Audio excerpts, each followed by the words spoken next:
Merci à tous pour votre venue. C'est quasiment maintenant la fin de la campagne municipale.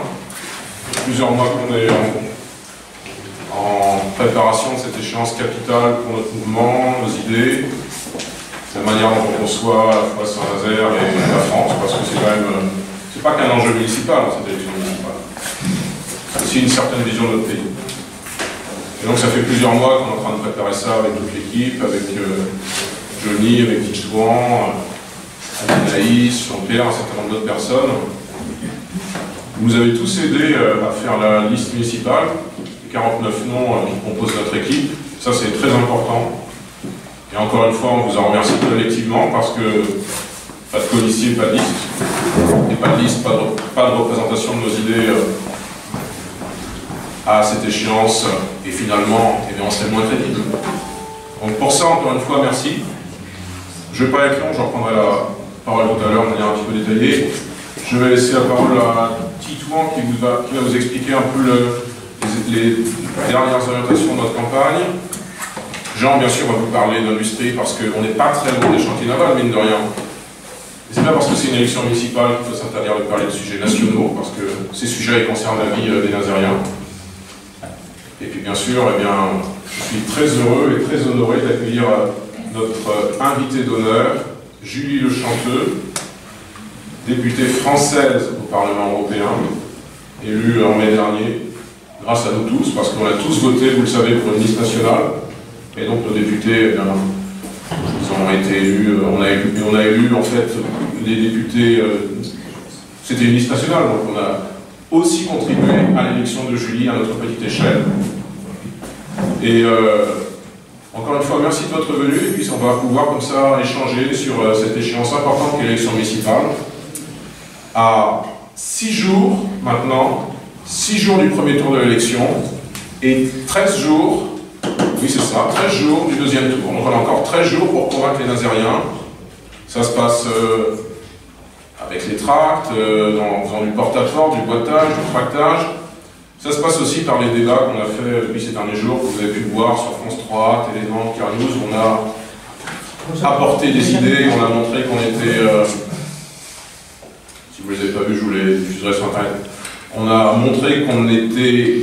On parlait bien sûr de sécurité, de tranquillité publique, de propreté, mais pas que. Et on a montré qu'on parlait de tous les grands sujets en fait, qui concernent la vie des Nazériens, de tous les quartiers, même si bien sûr la sécurité pour nous c'est le principal sujet, parce que les Nazériens nous demandent de vivre tranquillement chez eux, de ne pas être emmerdés à certaines heures du soir, de ne pas avoir de trafic de drogue chez eux, que leurs enfants soient en sécurité, et nous nous honorons, je pense, de traiter ce sujet avec le plus de sérieux, tandis que les autres font plutôt de l'affichage. Parce que nous disons depuis 2 ans qu'il faut augmenter les effectifs de police municipale, qu'il faut armer cette police municipale, qu'il faut repenser la vidéoprotection. Nous sommes certainement plus crédibles que les autres forces politiques qui, à quelques mois de l'élection municipale, découvrent ces problèmes. Voilà, donc je laisse la parole à Titouan, et puis merci pour votre présence, et puis bonne réunion publique à tous.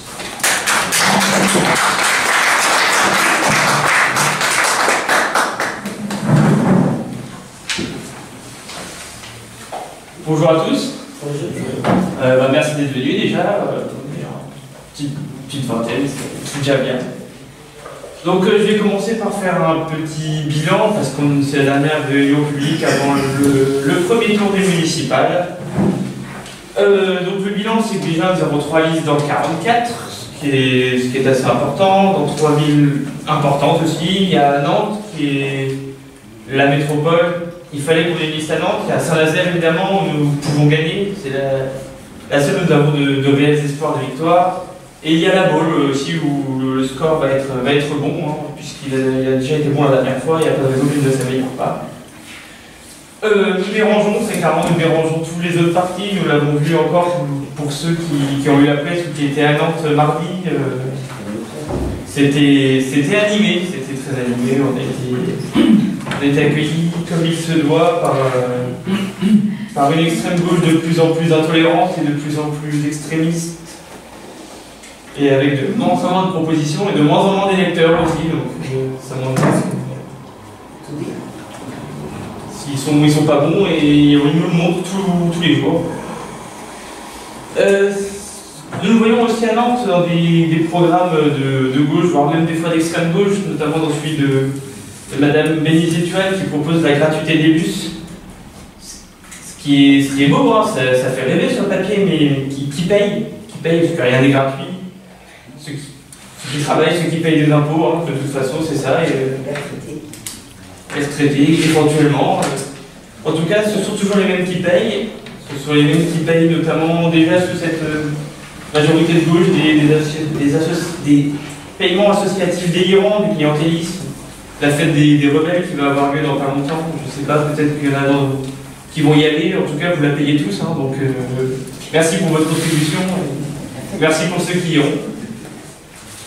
Voilà, donc c'est pour tout ça, contre tout ça que nous voulons lutter, contre toutes ces propositions délirantes qui vont en fait desservir l'intérêt commun et diviser encore plus la population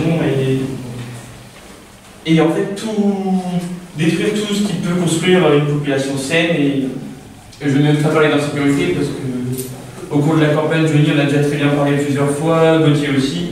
Tout le monde connaît l'opposition et d'ailleurs tous les autres partis les ont reprises, de droite à gauche, à l'extrême centre, à tout ce que vous voulez. Donc ça veut bien dire que ce qu'on propose, ça va être si mauvais que ça quand même au final. Voilà, il y a des points de projet qui nous démarquent clairement des autres, hein, notamment, comme je l'ai évoqué tout à l'heure, de cesser le clientélisme au niveau du financement associatif, mais également pour ce qui est de diminuer la cotisation foncière de l'entreprise. On a été les premiers à proposer d'inciter fiscalement les commerces à s'implanter parce que, évidemment, que sous les mairies actuelles et sous celle de Bénizet-Tual, par exemple, qui a donné d'être élu, de nouveau on revient là-dessus, il ne faut pas que les commerçants viennent à Saint-Nazaire en se disant qu'ils vont payer des impôts pour financer la gratuité des bus, ça n'a aucun sens. Il faut qu'ils aient envie de venir, il faut qu'ils aient envie d'ouvrir des commerces. La gratuité ne correspond à aucune logique réelle, tout se paye, tout a un prix. Il peut être amélioré selon les catégories socio-professionnelles, le niveau de richesse, c'est normal, mais rien ne doit être gratuit. Rien n'est jamais gratuit de toute façon, c'est toujours quelqu'un qui paye. Donc ce sont les programmes délirants et nous devons faire barrage aux gauches contre, avant tout. Et j'encourage toutes les listes qui sont de droite même, ou même de droite non assumée, comme peut l'être par exemple M. Gachignard, tous ces candidats et ces électeurs qui au deuxième tour seront ou ne seront pas, je les encourage à s'approcher de nous pour d'éventuelles fusions et d'éventuels rapprochements afin de faire perdre ces gauches et de prendre le pouvoir à Saint-Nazaire. Voilà.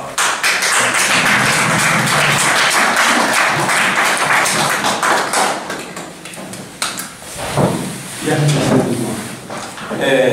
Bon, en ce qui me concerne, je pense que vous me connaissez à peu près tous. Et ce soir, comme nous sommes quasiment in situ, j'avais l'intention de faire avec vous le point sur l'affaire dite des chantiers de la Tente, pas des chantiers.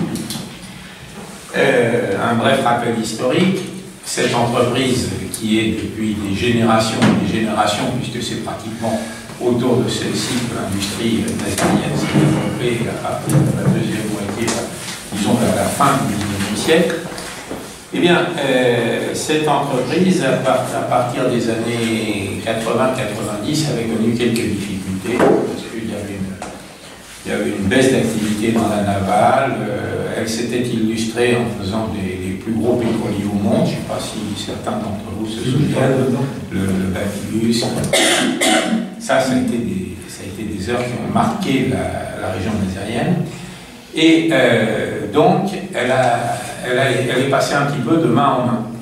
C'est-à-dire qu'elle a été achetée par Alstom, qui l'a revendue. Ensuite, elle a connu un épisode avec les chantiers norvégiens, qui d'ailleurs aurait pu être relativement intéressant, puisque d'après les échos que j'avais eus, il n'y avait pas trop de mésententes.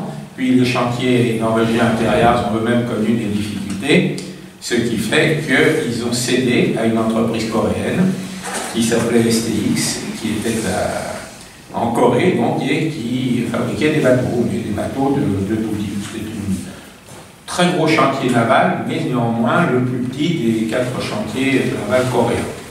Et puis STX a eu une difficulté importante parce que les chantiers chinois se sont développés à partir de 2012-2013. Et quand on connaît le dynamisme de l'industrie chinoise, eh bien, ils ont vite effectivement vu leur carnet de commandes se vider. Donc, STX, en juin 2016, est passé sous redressement judiciaire par le tribunal central de Séoul, l'équivalent de notre tribunal de commerce de Saint-Nazaire. Et quand nous avons appris ça, eh bien, nous avons vu la difficulté, quand je dis nous, c'est au niveau du groupe régional, et nous avons vu immédiatement la difficulté arriver, et personne ne semblait s'en préoccuper dans l'hémicycle régional. Donc, nous avons fait une première prise de parole en juin 2016 pour attirer l'attention des élus, des conseillers régionaux et puis un petit peu de tout le monde sur le danger qui commençait à peser sur STX France. Donc STX Corée, mise en redressement judiciaire, était actionnaire à 66%. Le reste étant détenu par l'État français. Et puis, bon, ça a été pris, alors il y a eu un peu de flottement, et nous avons tenu bon, puisque pratiquement à toutes les séances plénières, je parle sous votre contrôle, Gauthier, on a pratiquement remis ce dossier, Gauthier était un de nos assistants, lui aussi suivait ça de près. On a donc remis systématiquement ce dossier, soit sous forme de questions orales, soit sous forme de... Enfin, soit dans les discours de politique générale. C'est un bien grand mot pour dire qu'on fait toujours un discours un peu introductif, une petite introduction au début de chaque session plénière. On a toujours ramené l'attention sur ce dossier. Et puis à un moment, on a eu peur parce que on a eu comment dirais-je, on a senti le vent du boulet. Parce que personne, alors que les chantiers, enfin STX France était en vente auprès du tribunal de Séoul, personne ne voulait l'acheter. Et ceci à un prix ridicule, puisque il y a eu une enchère à une seule qui a été faite par Fincantieri pour 79 millions d'euros. Je ne sais pas si vous voyez, vous représentez ce que c'est les chantiers avec tout le matériel, tout le savoir, 79 millions d'euros. C'était ridicule. Donc nous, on avait demandé effectivement à la région, on dit c'est pas possible, on ne peut pas laisser faire ça. Et la majorité, là, quand même, est un petit peu gênée sur ce dossier, donc ils nous ont un peu écouté quand même sans vouloir le dire. Enfin, vous savez, comme c'est, on ne peut pas parler, nous, on a nécessairement peur, mais enfin, après tout, peut-être que si on pouvait s'approprier l'idée, ça serait plus facile de la pousser. C'est un peu ça. Bon, donc, ils ont commencé eux aussi à s'intéresser au dossier. Je vais passer par les différentes étapes. Et donc, il y a eu l'affaire Fincantieri, qui à un moment a failli se réaliser. Et puis, Dieu merci, le salut, j'espère définitif, est arrivé grâce aux Allemands. Ça a l'air idiot, mais il y avait un concurrent à la fois de Fincantieri et des chantiers, qui s'appelle Meyer-Wabs, qui est un très très gros chantier naval allemand, qui s'était intéressé à ce qui était encore STX à l'époque, et qui finalement n'avait pas soumissionné. Et le regroupement avec Fincantieri faisait qu'on pouvait poser effectivement une question à la Commission européenne au niveau de la concurrence, parce qu'on risquait de s'acheminer vers ce qu'on appelle, et vous ne me contredirez pas, Madame la députée, un abus de position dominante. Donc Meyer a introduit une plainte auprès de la Commission européenne, et cette plainte est toujours en instruction. Et tant que la plainte est en instruction, eh bien, on était à l'abri, effectivement, du rachat de Fincantieri, alors là, dans des conditions rocambolesques, puisque le gouvernement français, pris en la personne de son ministre de l'économie, certain Bruno Le Maire, avait décidé que Fincantieri ne devait pas être majoritaire. Ils allaient faire, donc, mina-mina, 50-50 chacun du capital, c'est-à-dire 50% au départ capital détenu par l'État français et 50% qui allait vers Fincantieri. Quand on leur a fait observer que les entreprises à 50-50 pour le capital, ben ça faisait les principales activités des tribunaux de commerce, ils se sont dit que ce n'était pas la meilleure formule quand même. Donc, alors là, ça devenait assez rigolo, ils ont envisagé donc de donner 50% à Fincantieri, puisque je rappelle que l'État français est devenu complètement propriétaire, puisque comme Fincantieri n'a pas racheté, c'est donc l'avant-dernier jour où l'État français a mis les 79 millions, mais en disant bien, non, mais on les garde, mais on les mange même pas dans nos poches, hein, c'est tout de suite pour Fincantieri. Bien, ça s'est pas tout à fait passé comme ça, mais c'est heureux. Et donc, ils avaient 50% et ils ont donc décidé de louer. Moi, je ne croyais pas qu'on pouvait louer des parts de capital. Et bien, ils ont décidé de louer 1% des parts de capital à Fincantieri pour qu'elle ait la majorité. Bon. Alors, entre-temps, on a quand même rappelé que tout ça, ça s'est passé au Conseil régional. Hein. On a dit, mais enfin, Fincantieri, si vous regardez bien, d'abord, c'est 70% de l'État italien. Bon. Alors, moi, je veux bien que vous vouliez faire tout ce que vous voulez en Airbus à Naval. Enfin, là, vous êtes surtout dans une société de droit public. Et puis, deuxième chose, Fincantieri, regardez, il a quand même pris des accords avec le premier chantier naval chinois. Et pas des petits accords, puisque c'est un accord de coopération totale. À la fois au niveau de la, comment dirais-je, des avant-projets, des projets, de la réalisation et de la commercialisation. Donc, mettre les chantiers navals à l'intérieur, sous la tutelle de Fincantieri, c'est finalement leur donner directement la concurrence chinoise, avec le savoir-faire qui ne manquerait pas d'être transmis. Bon, ça devenait évident. Donc, la plainte de Millière bloque le total, et le bloque d'ailleurs toujours, et puis, entre-temps, ça nous a donné quand même la possibilité de travailler le dossier un peu plus en profondeur, et ce qui a, je pense, été extrêmement important, c'est une interview, enfin plus exactement, je pense, une convocation à laquelle a répondu Laurent Castin qui est le directeur général du chantier, une invitation à venir parler devant les sénateurs de l'état des chantiers de l'Atlantique, mais de l'état actuel. Et le discours de Castin était très intéressant, parce qu'en fait, il disait la même chose que nous. Il disait, depuis maintenant 5 ans, on n'a plus de tutelle du tout, puisque STX nous a quasiment laissé tomber avant de connaître la faillite. Donc depuis 2014-2015, on se débrouille tout seul. Puis finalement, on prend des commandes, on construit nos bateaux, en temps et en heure, et puis ensuite on les livre, et puis, même une chose à laquelle nous n'étions pas accoutumés, on fait des bénéfices. Alors, on ne voit pas très bien ce que pourrait nous apporter une entreprise qui viendrait prendre une part majoritaire de notre capital. Et c'était effectivement aussi ce que nous avions dit depuis un certain temps. Et je pensais bien d'ailleurs que ça allait secouer un petit peu les gens de la région, parce que nous avons comme ancien président du Conseil régional le président du groupe des sénateurs républicains, qui nécessairement avait assisté au discours de Castin. Et effectivement, après le discours de Castin, et ça a été quelque chose, je pense, de très important, nous avons pu avoir un vote à l'unanimité à la dernière séance plénière du Conseil régional, qui en fait faisait que nous prononcions à l'unanimité très clairement pour le maintien d'un capital national au sein de l'entreprise des chantiers de la Terre. J'ai appris depuis qu'il y avait une autre réunion où là, tous les députés du département sont venus. Il y a eu une discussion assez intéressante après un participant qui m'a raconté comment les choses s'étaient passées.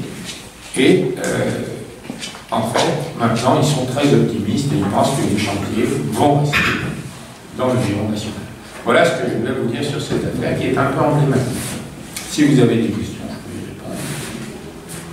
Voilà. Je vous remercie.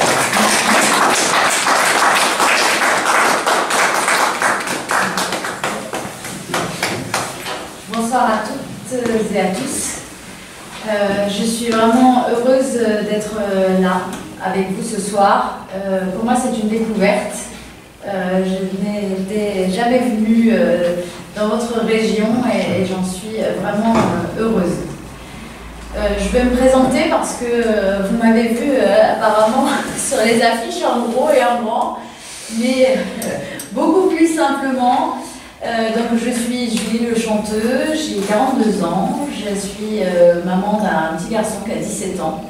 J'ai un parcours, tout ce qui est le plus simple, où j'expliquais tout à l'heure que j'avais eu 7 vies comme les chats, vous savez.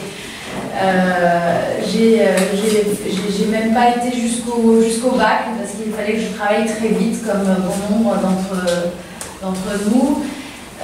J'ai fait l'école de la vie en fait. J'ai eu un brevet de comptabilité pour ensuite faire de la coiffure, pour ensuite passer par traiteur de réception, 6 ans d'immobilier, et puis entre-temps mes convictions ont toujours été les mêmes, c'est-à-dire à l'époque pour le Front National, maintenant pour le Rassemblement National. Et j'ai vécu quelques petites, on va dire, injustices, comme malheureusement chacun de nous et de plus en plus en France. J'ai été toute seule mon garçon, la vie n'était pas toujours évidente. J'avais des fins de mois plutôt difficiles, du mal à remplir le frigo et j'avais besoin d'aide. Et quand j'ai été toquée à la porte de l'ancien maire de la commune qui est Fréjus, puisque je viens de Fréjus dans le Var, à l'époque, l'ancienne municipalité demandait un logement social, parce que j'étais à un petit studio de 18 mètres carrés, mais c'est surtout que c'est très très cher sur la Côte d'Azur. Et au bout de 3 ans, parce que j'ai quand même été patiente, 3 ans, renouveler le dossier, tout ça, toujours pas d'aide, pas de réponse, rien, j'ai un peu insisté, j'ai un peu tapé du poing sur la table en disant mais enfin je voudrais pourquoi vous m'aidez pas quoi, je gagne pas ma vie, j'arrive pas à manger, etc. Je suis toute seule avec mon enfant et on m'a répondu mais enfin Madame Le Chanteux, vous n'avez pas 4 enfants, vous n'avez pas un nom à consonance étrangère, vous n'êtes donc pas prioritaire. Et là, mes convictions que j'avais depuis fort longtemps sont passées à l'action. Je me suis dit, qu'est-ce que je peux faire? Parce que pour moi, la politique, c'était réservé à une élite.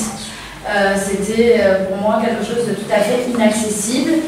Et donc je tournais un petit peu en rond et puis j'ai eu la chance de croiser des militants que nous sommes tous et je leur ai dit mais qu'est-ce qu'on peut faire, etc. Et on m'a dit venez à la permanence, David Rachid, le candidat à la mairie de Fréjus, sa permanence, venez on va discuter ce que j'ai fait. Et j'ai eu la chance d'être élue après de nombreux tractages, après toute une campagne que vous connaissez aussi auprès de David Rachid, donc en 2014. J'ai été 5 ans adjointe au maire. J'ai arrêté puisque j'ai eu la chance, et grâce à vous, Gauthier le soulignait tout à l'heure, d'être élue sur la liste de Jordan Bardella en mai dernier, donc je suis maintenant députée européenne. Voilà, donc je tenais un petit peu à me présenter, à vous montrer un petit peu mon parcours et vous montrer que tout est possible.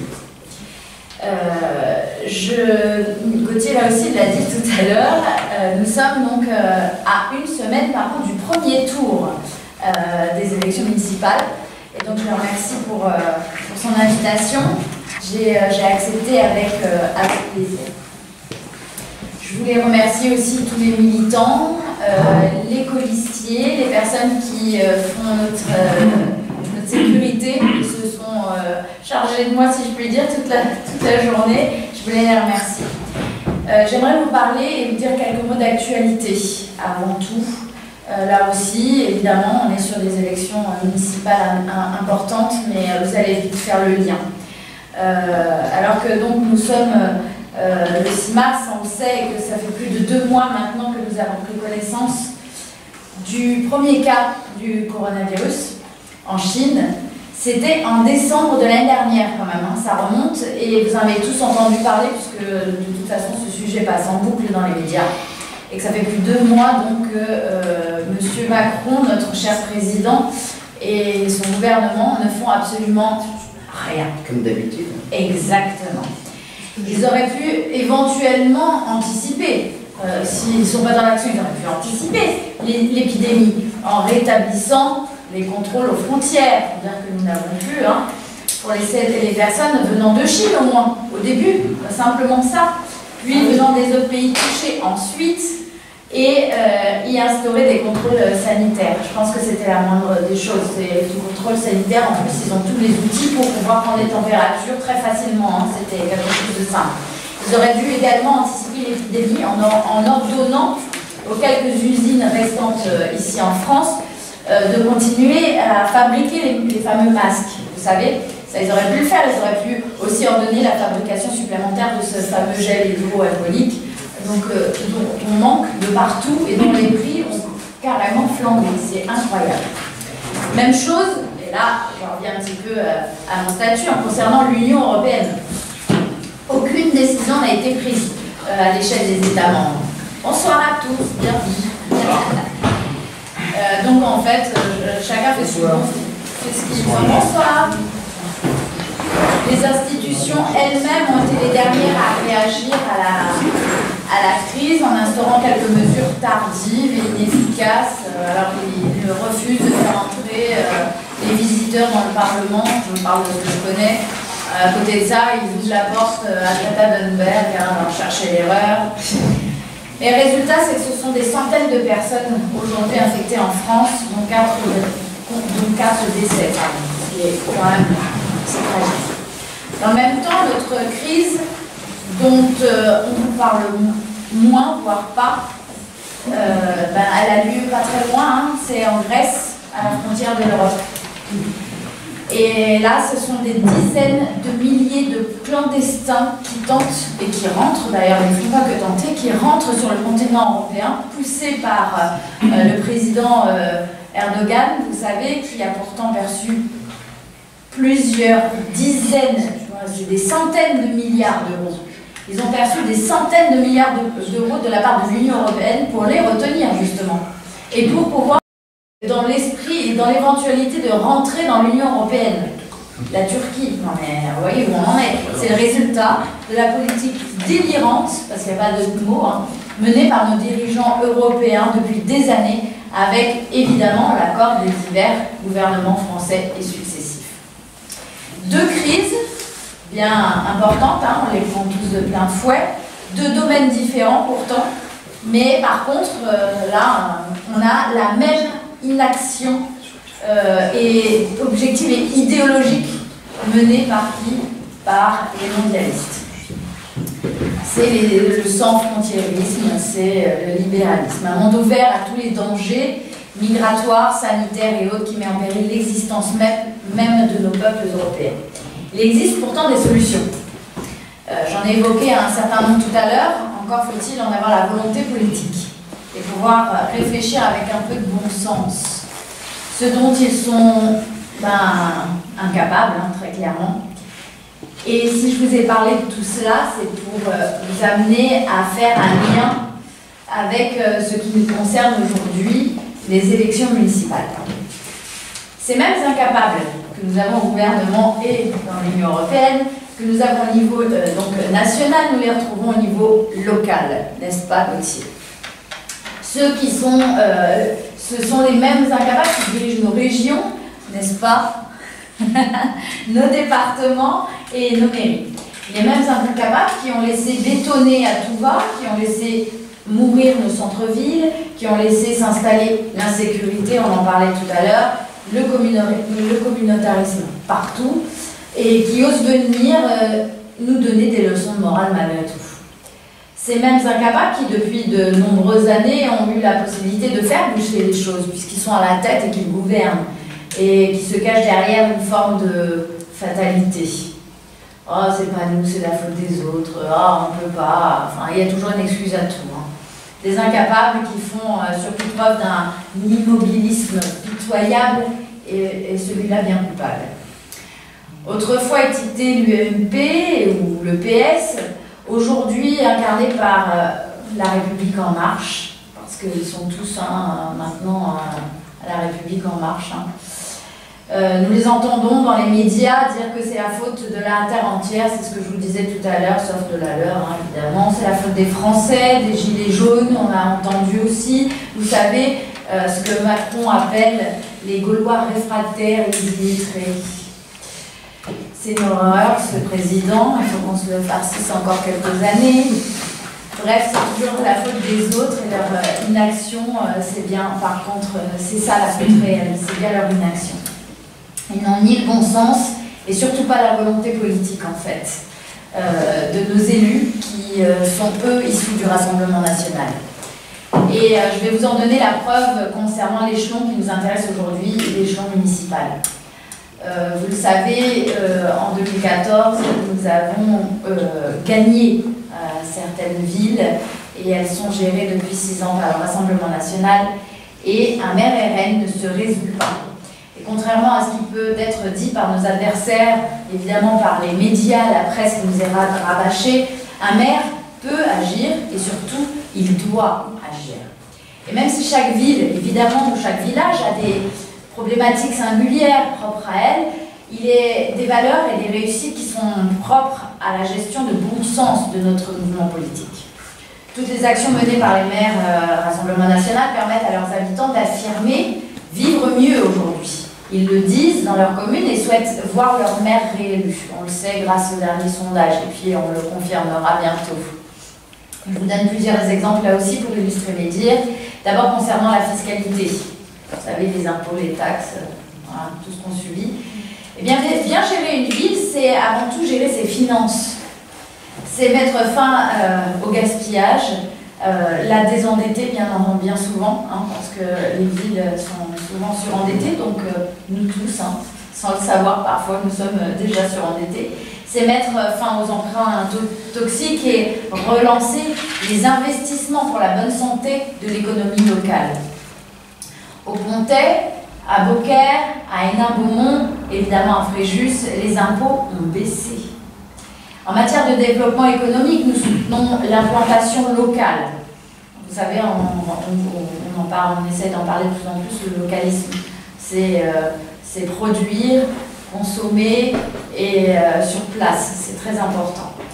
Et le développement des entreprises locales, nous donnons la priorité à ces entreprises, aux commerçants locaux, en intégrant des critères de qualité dans les différents marchés publics pour une prestation de qualité au service des administrés, dont la simplification des démarches administratives, très important. Quand on va à la mairie, on a toujours 1 million de papiers à faire. On veut faire notre inscription, on demande exactement les mêmes papiers.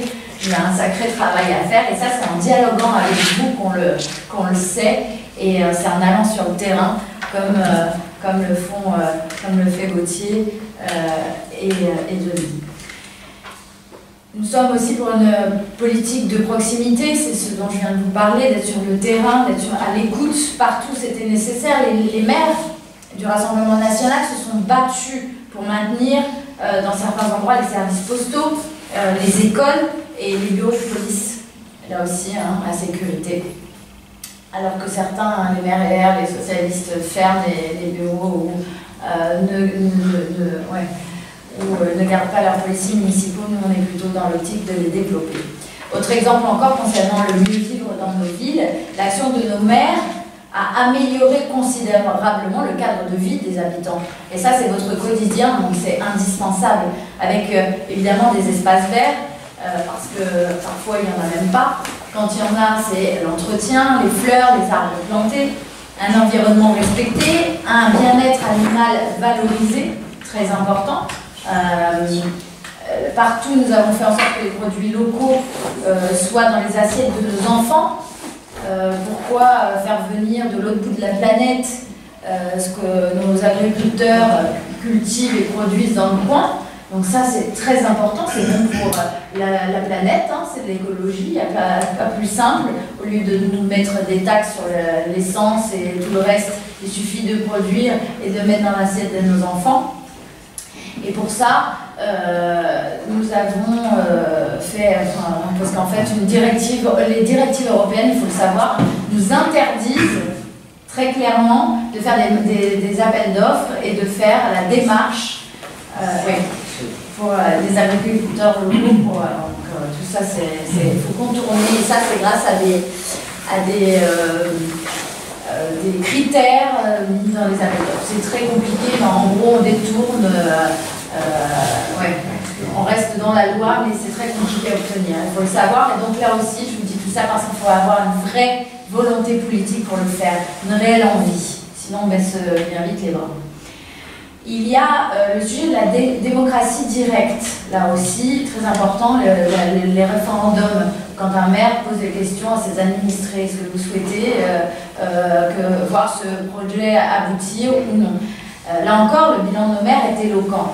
Organisation donc, de référendums locaux, création de conseils de quartier, création du budget participatif dans ces conseils de quartier. En fait, ça permet à ce que les habitants puissent décider eux-mêmes des investissements prioritaires dans leur quartier à réaliser avec un budget défini. Donc je trouve que c'est très intéressant. Enfin, en matière de lutte contre l'insécurité, qui est la première des préoccupations des Français. Là aussi, on a un vrai problème. Hein. Logiquement, c'est le gouvernement qui est censé gérer tout ça, mais malheureusement, les maires et les communes sont obligés de prendre le relais et d'assumer les conséquences et donc d'agir. Là encore, partout, nos maires ont agi, renforçant les effectifs et en réarmant la police municipale, en développant la vidéoprotection, très important, j'ai vu que c'était également dans le programme de Gauthier, en sécurisant les établissements scolaires. Bref, une ville RN, c'est une ville où on vit en sécurité. Vous l'avez vu aussi cette année, un exemple là aussi flagrant concernant la sécurité au Nouvel An, la nuit du Nouvel An. En France, ça a été 1500 voitures brûlées dans la nuit. Voilà. 1500 voitures brûlées en une nuit. Par contre, aucune voiture n'a été brûlée dans les villes gérées par le Rassemblement national. Zéro. Cela vous démontre que lorsque l'on a de la volonté politique, je vous en parlais il y a 2 secondes, et du bon sens, il est possible d'agir et j'ai entièrement confiance en Gauthier, ici présent, pour cela, car il a toutes les qualités requises pour agir. Nos maires sont d'ailleurs crédités de très bons résultats dans les différents sondages. Pour obtenir cela, nos maires ne se sont pas cachés derrière une bureaucratie pour expliquer que rien n'était possible. Non, ils ont fait l'inverse, ils ont agi. Ils ont relancé l'activité économique dans les centres-villes, ils ont créé des outils pour accompagner les personnes en situation de handicap, on en parlait ce midi. Ils ont augmenté le nombre de places en crèche, parce que là aussi les parents en ont besoin pour recommencer à travailler. Ils ont rendu l'accès possible aux logements sociaux. Ils ont accompagné les plus démunis pour les aider à sortir des différentes difficultés que peut occasionner la vie. Ils ont pu réaliser tout cela. Vraiment, c'est du vécu, maintenant on peut le dire. Alors imaginez ce que nous pourrions maintenant réaliser si nous obtenions la majorité au département, si nous obtenions la majorité à la région. Imaginez ce que nous pourrions réaliser si nous remportions l'élection présidentielle. Nous pourrions appliquer cette politique de bon sens partout en France. Alors notre objectif commun, aujourd'hui, c'est gagner cette ville de Saint-Nazaire, oui, évidemment, la gérer mieux ensuite, forcément. Nous comptons sur vous tous pour cela. Il faut se mobiliser, il faut vous mobiliser et mobiliser autour de vous, c'est indispensable. Pas une voix ne doit manquer les soirs du 15 et du 22 mars. C'est ensemble, c'est tous ensemble que nous redresserons notre pays, commune par commune. Je dirais pas à pas, mais c'est commune par commune. N'ayez pas peur, surtout, de ce que peuvent dire nos opposants, car c'est eux qui ont peur de perdre leur place. Ils ont peur de perdre leur place et celle de leurs copains aussi, en dépit de l'intérêt général. Je vais vous le dire, ils savent pertinemment que nous ferons mieux qu'eux. Je vais vous dire, c'est pas difficile. Partout, tout simplement, parce que nous avons pu le démontrer dans nos villes. Au Luc, à Beaucaire, à Hénin-Beaumont, à Fréjus, lorsque nous arrivons au pouvoir, les Français veulent que nous y restions. Un dernier mot sur la ville de Fréjus, je suis obligée parce que c'est une ville que j'aime du plus profond de mon cœur et dont j'ai eu l'immense honneur d'être adjointe au maire pendant 5 ans, je vous le disais tout à l'heure. Nous étions comme vous. En 2014, nous étions exactement comme vous, là en ce moment, en campagne. et on ne savait pas du tout si on allait être élu. Le soir du deuxième tour, c'était un 30 mars, à l'époque, nous avons eu la chance et l'immense bonheur de fêter la victoire. On l'a fêté pleinement, je peux vous dire. Et puis on s'est vite et rapidement mis au travail parce qu'il fallait y aller derrière. Et aujourd'hui, avec l'équipe qui a œuvré tout au long de ce mandat, nous pouvons nous réjouir d'un excellent bilan. Alors je vous raconte ça parce que tout cela, cette liste, on peut se réjouir d'un excellent bilan. Ce que je veux vous dire, c'est que ce que vous faites aujourd'hui, c'est pour arriver à faire la même chose. C'est que dans 6 ans, vous allez pouvoir vous réjouir, il faut se battre, parce que vous devez vous réjouir dans 6 ans de ce travail que vous aurez effectué. De voir le changement, l'évolution de la ville, c'est indispensable. Cette liste d'actions, vous l'avez comprise, n'est pas exhaustive. Je pourrais continuer longtemps à vous parler parce que ça me passionne et c'est comme ça qu'on pourra faire avancer les choses, mais je pense que vous avez tous compris. Ici à Saint-Nazaire, avec Gauthier Boucher, ce candidat est brillant, son dynamisme, ses nombreuses qualités, vous les connaissez parce que vous le connaissez bien. Et je sais qu'avec vous et à ses côtés, vous le mènerez à la victoire, afin qu'il porte un aussi bon mandat à la fin de son mandat, tout simplement dans 6 ans. Et je vous fais confiance pour ça. Alors, allons faire savoir, ici à Saint-Nazaire et partout ailleurs, que la gestion RN, ça marche. C'est pas un leurre, c'est pas des fake news, comme on dit, c'est une réalité. Je finirai par ces quelques mots, parce que ça y est, j'ai fini. Les seuls combats perdus, ce sont ceux que nous ne menons pas. C'est ce combat pour une France respectueuse à l'écoute des peuples, ce combat pour lutter contre les injustices dont je vous parlais tout à l'heure, dont vous avez sûrement, malgré vous, subi parfois, ce combat pour améliorer la vie quotidienne dans nos communes. Je le mène moi-même, mais je sais que vous, tous, ici, vous le menez, et nous le mènerons parce qu'il faut que nous le menions jusqu'à la victoire.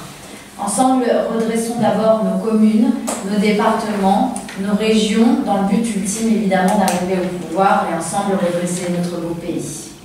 Pour que vive le Rassemblement national, pour que vive la République et pour que vive la France. Je vous remercie.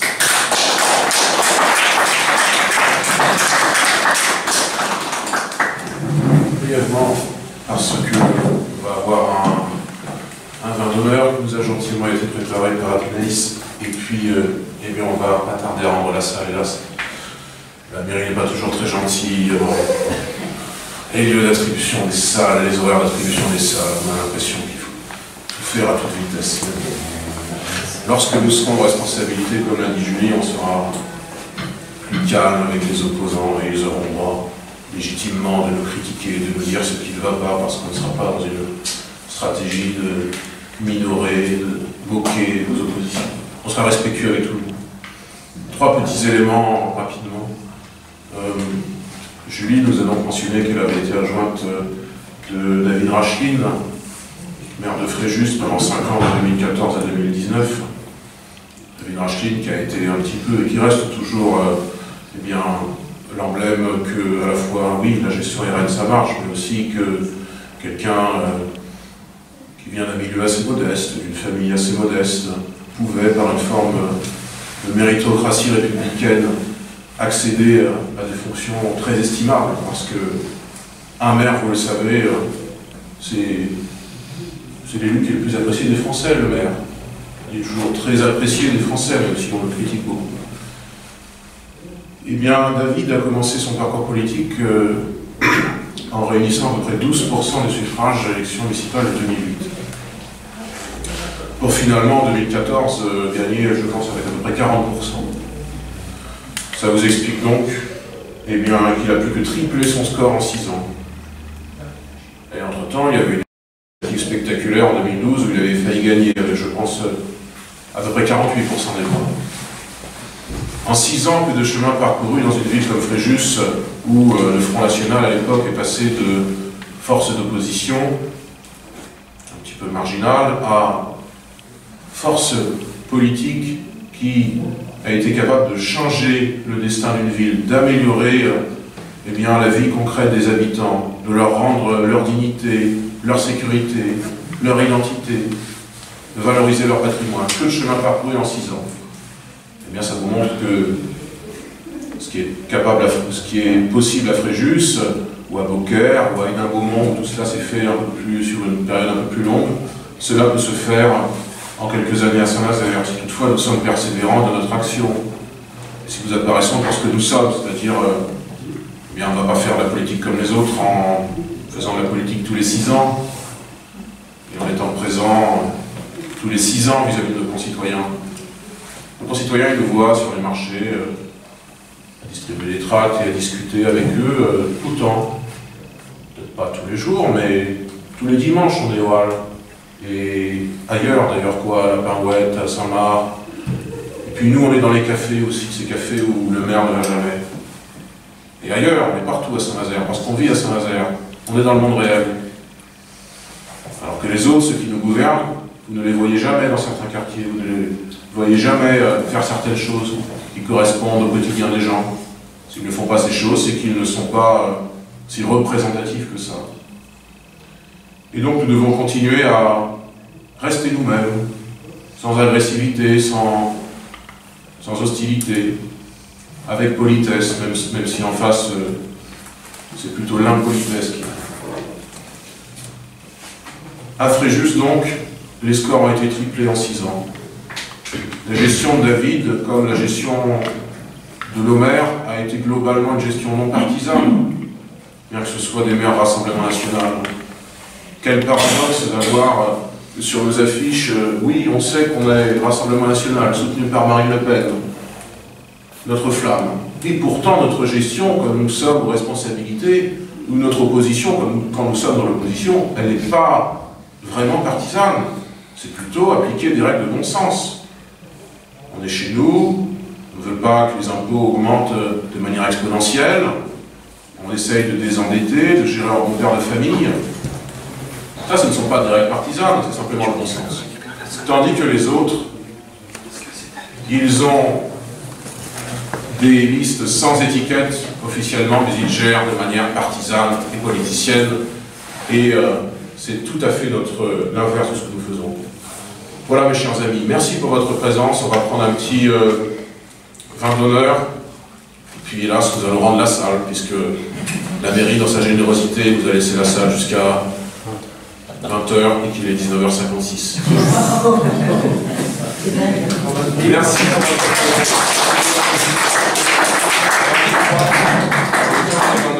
Merci.